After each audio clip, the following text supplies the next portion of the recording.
fit this one.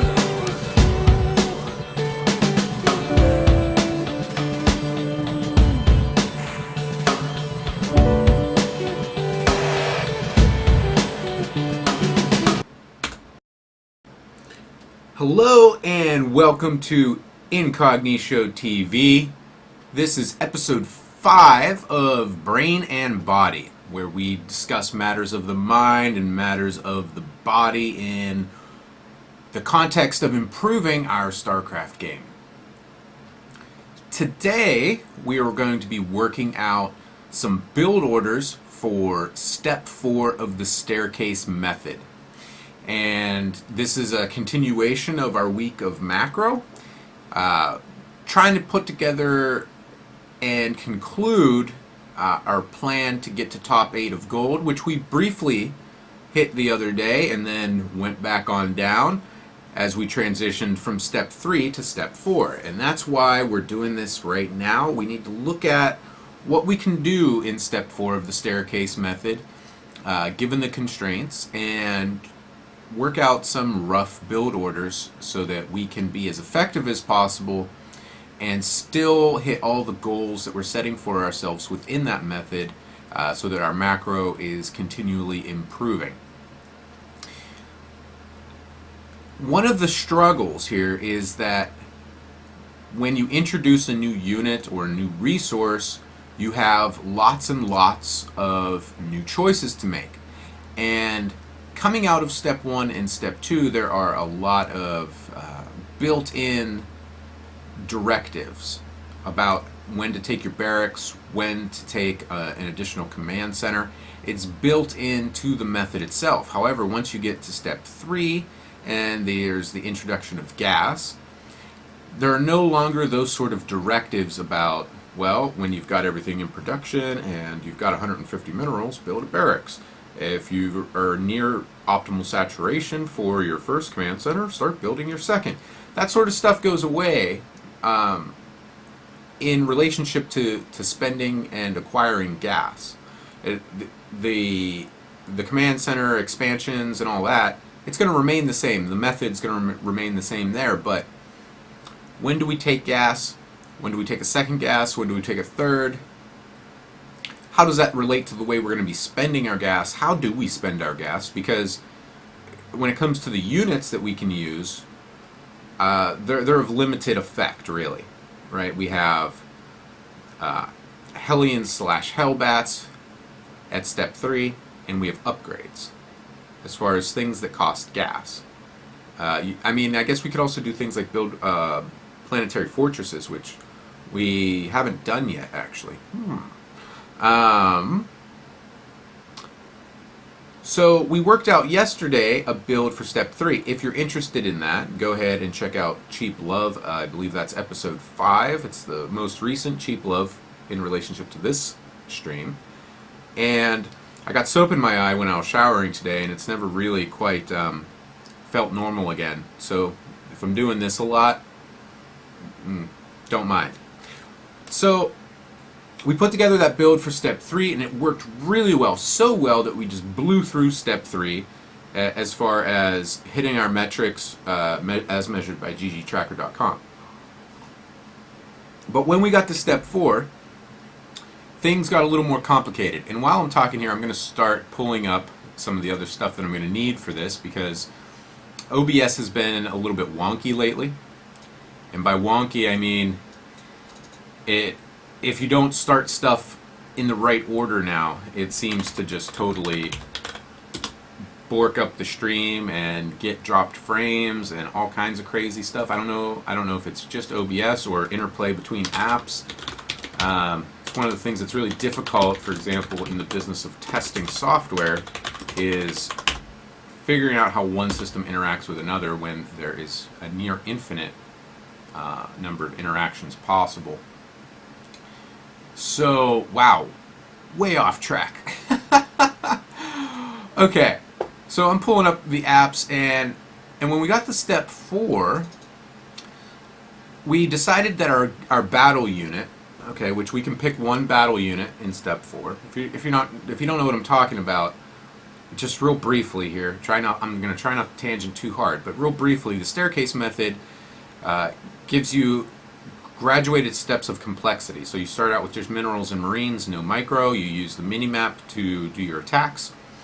And then in step 2, you're allowed to micro to your best of your ability, but you still can only use minerals and marines as a Terran. The way to say it is that you can just use minerals, right? Anything, you can do anything as long as it only consumes minerals, because you can only harvest minerals at that step, and as well as at step 2. But at step 2, you can micro. Step 3 says, here's some gas, okay? And you can use all of the given units, and the given units are just defined in a spreadsheet, and for Terran, that's SCVs, Marines, Hellions, Hellbats. Alright, so what else are we going to spend gas on? Upgrades. Okay. At step 4, you can then select one unit from the table that's called Battle Units, and our selection was the Medevac. And the reason being is that I can't imagine a scenario where I'd want any of the other units to replace a Medevac. And maybe I'm looking at that wrong. I'd like to hear some feedback on that, especially if you've done the staircase method at step 4 as Terran. But I can't imagine a scenario where I would want a siege tank over a Medevac. I can't imagine a scenario where I'd want a Marauder over a Medevac. I don't know. So we've picked Medevac. On the positive side of it, the reasons is that it makes STEM a much bigger force multiplier. It makes your Marines so much more effective in terms of dishing out damage, and I gravitate toward dishing out damage rather than to be able to soak up damage. That's just a personal thing. But what we've noticed is that our effectiveness, not necessarily at hitting our metrics, but at playing the game, has gone down quite a bit. Just going from step 3 to step 4. The same thing happened in every other case as well. So today we're going to be looking at how we can structure a build, or maybe several builds, to be as effective as possible with the given constraints. Now, why are we doing that? That is a great question to answer, because if you know anything about the staircase method, you should know that winning or losing the match is not the important part of the process. The important part of the process is to pass or fail in relationship to your goals for your macro skill. My goals are platinum or above as far as spending skill and saturation speed of the bases. So the important part is passing or failing, but we're taking our practice a step further, right? We're taking it to the level of, well, let's think about this game. Let's use this opportunity that the staircase method is giving us to digest as much as we can about the units that we're using and the construction of a build order. Basically, for the most part from scratch, not totally. We're obviously doing things we've seen before in a lot of cases, but we're dealing with a limited set of units, so figuring out how to be the most effective we can be is a fantastic exercise. And maybe it's a distraction from the point, but I think at this point in my play, when I focus on macro, my macro is okay. It's pretty good. It has some holes. One of the biggest holes is supply depot management. But as far as like building units and collecting resources, at least that part of the macro game, I'm fairly strong at it, especially when I'm actually paying attention, which is the difficult part a lot of the time. Right? And that's what makes this game really challenging, is being able to focus on something very quickly and then focus on something else in serial, right? One after the other, and always splitting your attention, but giving the thing that you're paying attention to as much focus as possible.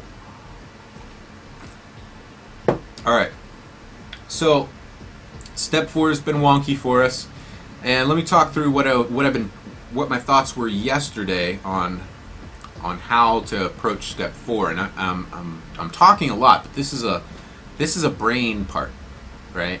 This is all about how we're thinking, and then we can go into the execution, hence the body part of the title of this series. Um, yeah. So step 3, I'm looking at my notes here. Step 3, we put together a build that looked like Barracks Fast Expand, right? So like one or two Marines, and then we're taking our second base. And the way I put it together was our first barracks is at 12, our orbital was at 15, our second command center was as soon as we could afford it while continuing SCV production and at most 2 Marines. And then resuming Marine production and building a second barracks and our first refinery as soon as possible. All right, prioritizing the barracks over the refinery, but they're really close to each other. I didn't lock that into a supply time, but rather just we have the money for this now kind of a layout. Okay, so then we'd take a third barracks and an engineering bay. And what that phase of the build allows is basically to utilize the engineering bay as soon as the engineering bay is complete. It's not perfect, but it's real close and close enough for us and our purposes, okay?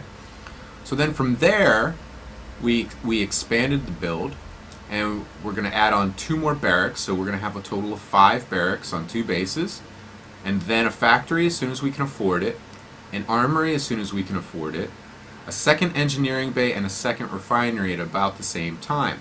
And what we discovered is that allowed us to continually pump out engineering bay upgrades with the gas income off of 2 geysers, as well as have enough gas left over for things like some Hellbats and Hellions. And once that phase was done, then start spending gas on add-ons, combat shields, stim, more factories, that sort of thing. Alright, so that was step 3's build, and my thought process was, okay, well, let's take what's working and then just tack on starports and some more refineries. And I felt that didn't work so well. Mostly, I think, in retrospect, I think it was an execution issue. And I also just wasn't convinced that I had the right amount of gas income to support the kind of medevac production I needed for that army. So we're going to look at that real quick in an AI game. We're just going to execute that build, make sure that we're doing it fairly well, and we're going to see what our income requirements are to support continual medevac production in addition to our continual upgrade production. And my gut is telling me that I need 4 refineries to do this, but that's also in conflict with some of the build orders that I've executed in the past. So, eek, like this is where we go into exploratory mode and we just have to test things and see how they go. Right? And if you've never gone through this process of trying to work out a build order for a specific objective, whether you're doing the staircase method or not, I highly recommend this. I'm a huge fan of learning by experience and by doing and by experimentation and all of that.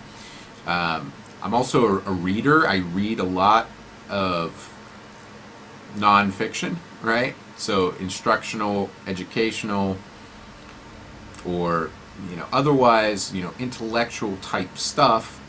But the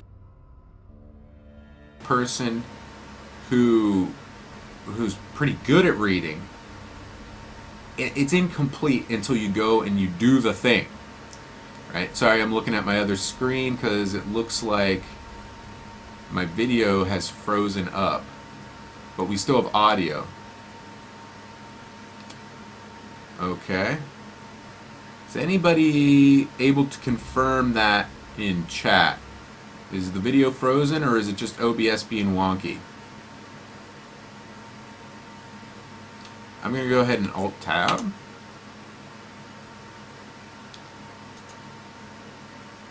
I'm going to to refresh the dashboard. Okay. It looks like we have audio, but it looks like video might be frozen. Video is definitely frozen.